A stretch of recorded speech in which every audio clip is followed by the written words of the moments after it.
Hi, I'm Jeff Mowat. For over 30 years, companies have been bringing me in to talk about customer service in their organizations. As a manager, you may have noticed that for some employees, where English is not their first language, there may be some customers out there who are having a hard time understanding them, particularly over the phone. That can strain customer relationships. The good news is, in this video, I'll share 4 tips and strategies, including accent reduction, to not only enhance your customer relationships, but also your personal relationships. Feel free to pass these along to your ESL team members who may be interacting with your customers.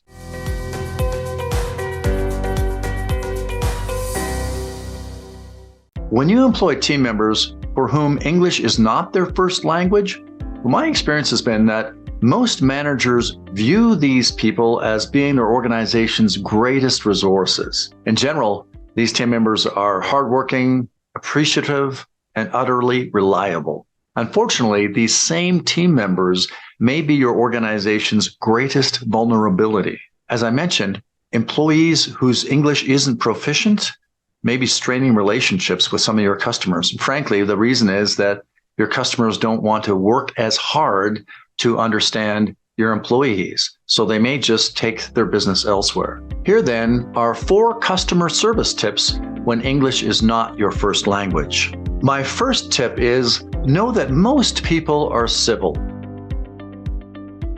If English is not your first language, you may have noticed some local customers as coming across as being impatient or rude. You may interpret this as being bigotry or racism, when in most cases it likely isn't. In most cases, it's a communication issue. That brings us to my second tip, and that is don't hide.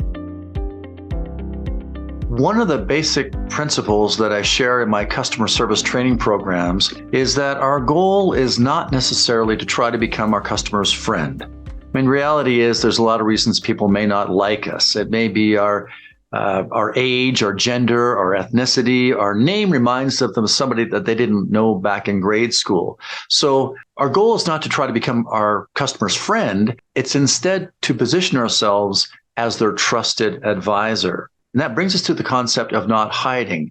When we're interacting with a customer, one of the first things that we need to do with any customer is introduce ourselves. Now, that has nothing to do with etiquette. What it does is when you introduce yourself, and if you're a person who uses both first and last name, over the phone, perhaps just your first name, when we introduce ourselves, it has 2 outcomes. First, it establishes status. It indicates that we are important enough that you as a customer should know who I am. And the second benefit of volunteering our name is that it indicates accountability. I'm comfortable being held accountable. If you have a question, you should ask for me, which is why I'm volunteering my name. So we definitely want to use our name when we're introducing someone. Now, the challenge is, what about those people who go, even when they hear a name that they have a hard time pronouncing or remembering, they're going, I want to talk with somebody else. I mean, they can be really rude, especially over the phone. Well, it can come across as being rude, but the reality is that a lot of us, if we can't pronounce or remember a person's first name because it's unusual, well, we feel embarrassed because I usually use the person's name. I don't know what it is. I can't remember it. And so sometimes it comes across defensive. We start being aggressive. And so that may be behind that. So one approach to helping customers remember and be able to use your name is to consider making it easier for them to remember. So I'll give you a few examples of how people that I've met have made it easier for me to use and remember their name. For example, we have a neighbor and her first name is Bindu. And when she introduced herself, I said, Bindu, and she said, yeah, like how you been doing? Made it easy. Remembered it ever since then. I have another friend. His first name is Al Karim. Well, he works in the oil industry, and in that industry, there are a lot of folks who aren't as progressive than others. And so he just made a habit of introducing himself instead as Al. Everybody loved Al. Which brings me to another name. See if you can pronounce that name. I certainly didn't know how to pronounce it until his daughter said, oh, it sounds like visit. So then the name is pronounced vidit, just making it sound like something else. I have another friend whose wife's name is pronounced Antares. Well, she knows that for a lot of people who don't speak French, that's a little more difficult to pronounce. So she just mentions to everybody, just call me AT, Antares. Makes it easy. What all of those nicknames, if you will, or name helpers do is they make it easier for people to pronounce and remember your name. So it's something for us to consider. If you have somebody saying, pardon, I don't understand, why not make it easy for them? And the bonus is when you make it easier for people to pronounce and remember our name, they're going to be easier to interact with, making our life easier as well. It's something for you to consider. I'm going to ask you to comment below or send an email to me, jeff@jeffmowat.com. If you have an uncommon name, what are some ways that you make it easier for people to pronounce or remember your name? I'd love to hear from you, or post them in the comments section as well. While you're at it, remember to hit subscribe so that as I release new videos, you'll get a notice right away. I hope you're finding this to be helpful. Speaking of which, before I get to my last tip, if you're liking this video, well, I think you're going to love my tips.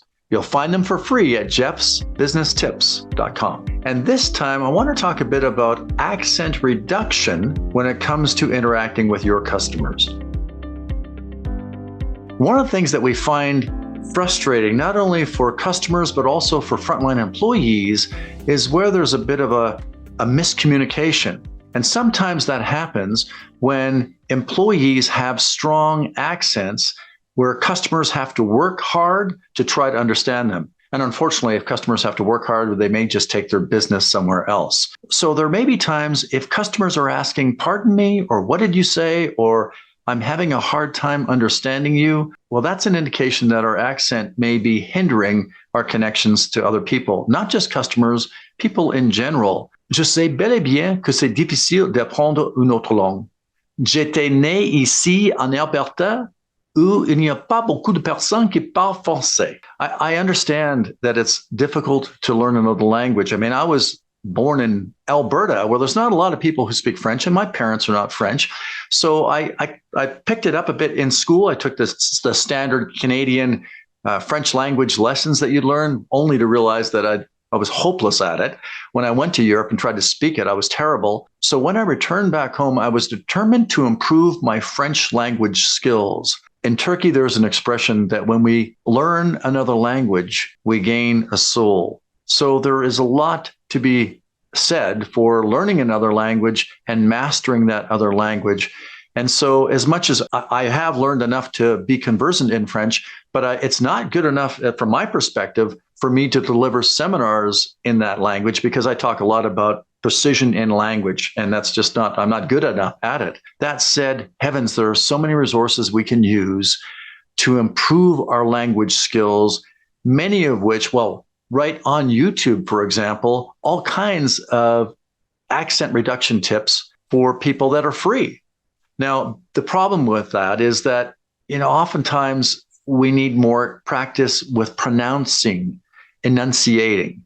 So other resources are things like Rosetta Stone, Berlitz language lessons. There's community colleges or private providers. All of those are good ways to start. One of the ways that I really improved my second language skills was I took an adult education class, but then when that class ended, I went up to the instructor, Jean-Paul, and I said, hey, I'd still like to practice this.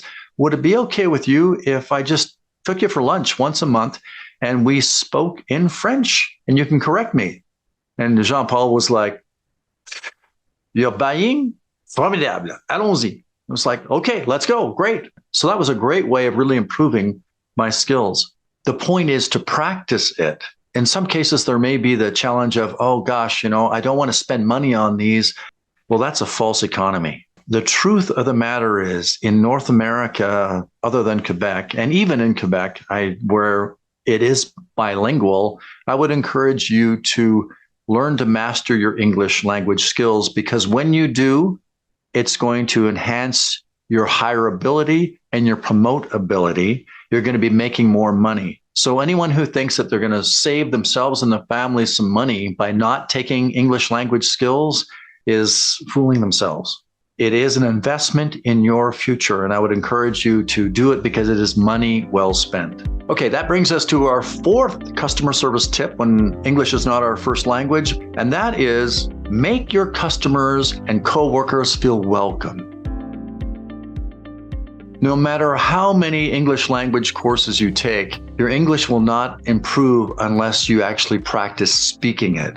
And work is the ideal place to make that happen. Even if your workplace has a lot of people who speak another language other than English, heavens, I would encourage you to practice speaking your English skills. What's not appropriate is speaking another language with a coworker, and then when a customer comes along, we suddenly become quiet.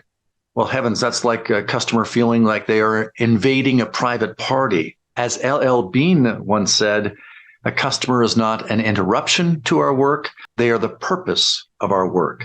To avoid creating these ill feelings, we'll make it a habit to only speak English during working hours and in customer locations. Now, if you're on a break and in a location that's designated as an employee-only section, well, then you may choose to speak that second language, but keep in mind your English will not improve unless you practice using it and working on it. And the bonus is, after a while, you use it enough, you start not only speaking it, but you can start thinking in English, and suddenly you hit that level where, wow, it becomes easy. Let me close with two thoughts for you and your team. First, it's true that some customers may come across as being rude or pushy.